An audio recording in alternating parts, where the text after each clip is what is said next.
Assalamualaikum warahmatullahi wabarakatuh, teman-teman mahasiswa semua, mahasiswa yang akan menyusun skripsi, tesis, baik itu kuantitatif maupun kualitatif.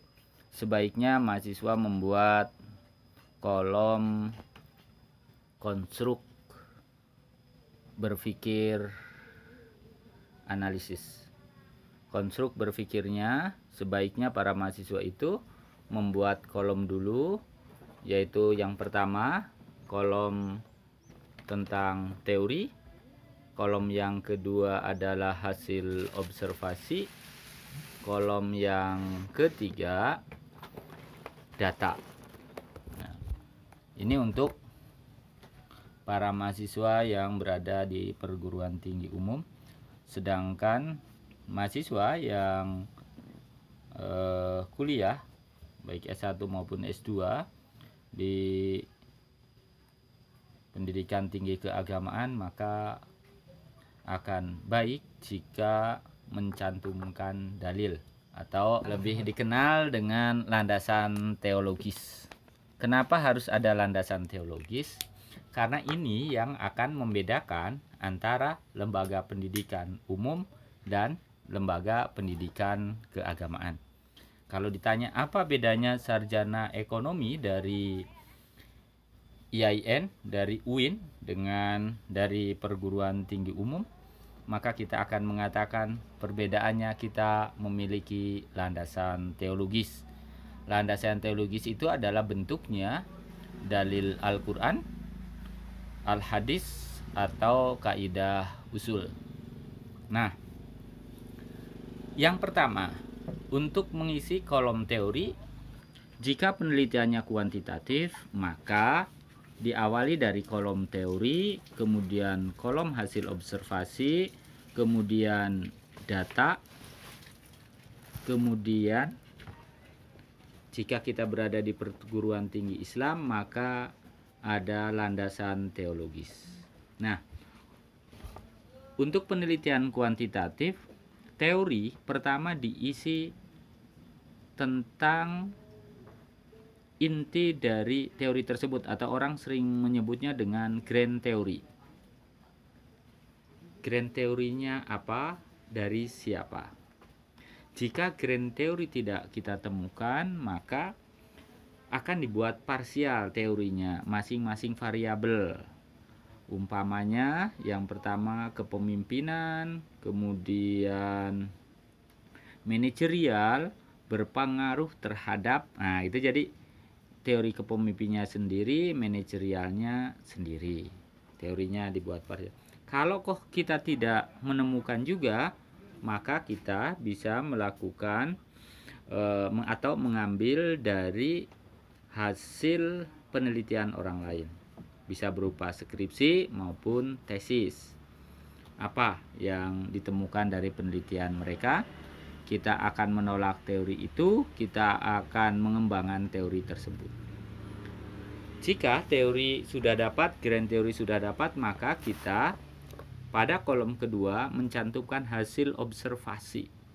Hasil observasi yang berkenaan dengan variabel tersebut.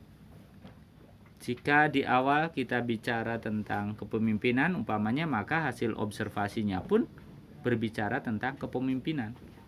Bagaimana di lapangan, di objek penelitian kita tersebut, bagaimana tentang kepemimpinan tersebut.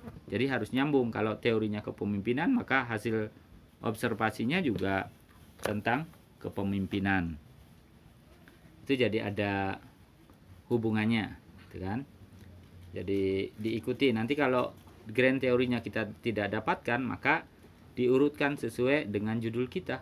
Kalau judulnya kepemimpinan, kemudian manajerial, itu kita urutkan. Tergantung kita ada berapa variabel. Di teorinya dengan hasil observasinya harus runtut. Kemudian di kolom ketiga kita membuat data. Data yang kita dapat dari hasil observasi itu apa? Di data ini bentuknya adalah kuantitatif, angka-angka. Angka dari hasil observasi kita. Nah, kemudian di kolom keempat adalah landasan teologis atau disebut dengan dalil. Dari sini kita melihat apakah yang kita temukan itu dalil Al-Quran, hadis, atau kaidah usul. Tapi ingat, dalam landasan teologis ini atau dari dalil ini, jangan sekali-kali kita menulis langsung maksud dari ayat tersebut, tetapi hasil penafsiran siapa atau dalam bukunya siapa dalil ini menunjukkan tentang kepemimpinan umpamanya. Nah, ini kita antara teori, hasil observasi, data, dan dalil. Ini untuk penelitian kuantitatif. Kemudian, jika penelitian kita kualitatif, maka kolom pertamanya adalah hasil observasi. Hasil observasi lapangan kita itu mendapatkan apa? Gitu kan? Umpamanya contoh tentang kepemimpinan. Maka dalam kepemimpinan kita menemukan apa di situ. Nah, setelah itu kemudian kita mencari teori. Nah, di kolom kedua itu tentang teori, berarti tentang teori kepemimpinan. Ingat, dalam teori ini usahakan untuk menghindari definisi.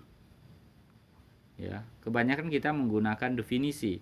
Kalau bisa, ajarannya apa? Atau variabel-variabel yang muncul apa dari kepemimpinan itu.